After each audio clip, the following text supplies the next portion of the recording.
Hello, my name is Ben Norman, and I will be presenting to you the landmark Supreme Court case Plessy v. Ferguson. First, let's look at who was in this case and when and where it happened. The two sides fighting for the Constitution were Homer Plessy and John Marshall Harlan fighting against racial discrimination, and John H. Ferguson and Henry B. Brown fighting for racial discrimination.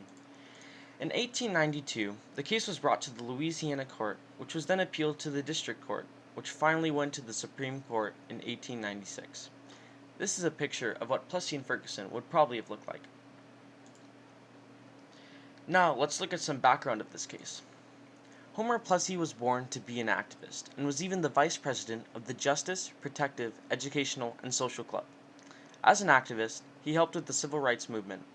After the Civil War, the 14th Amendment was ratified and granted equal protection of the laws to everyone. This then led to the separate but equal doctrine, where blacks and whites would get the same rights but be segregated. What was the issue of this whole thing?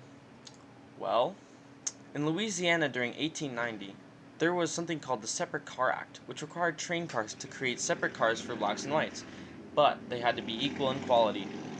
Homer Plessy thought that this violated the 13th and 14th Amendments, which abolished slavery and gave equal protection of the laws.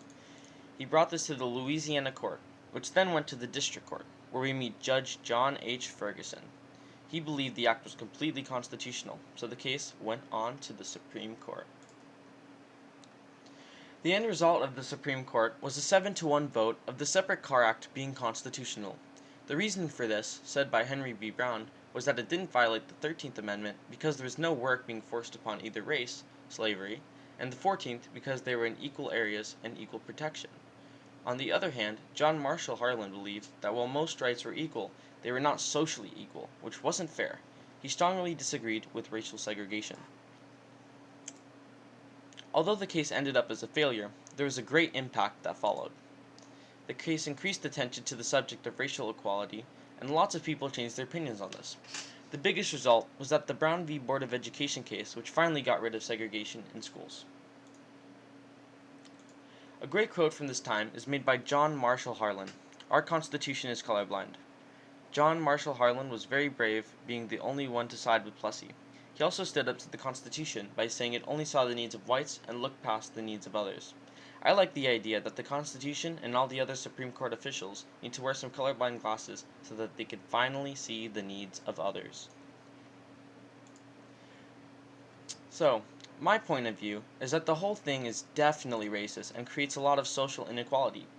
I believe that if they were truly equally protected, then why not have the equal right to sit in the same place as another race? The best way to look at it, though, is that one person agreed, and that means that it was a starting point for many things to come. This will conclude my presentation, and I will leave you with the amazing sources that I used, so maybe you could take as much interest in this case as I do.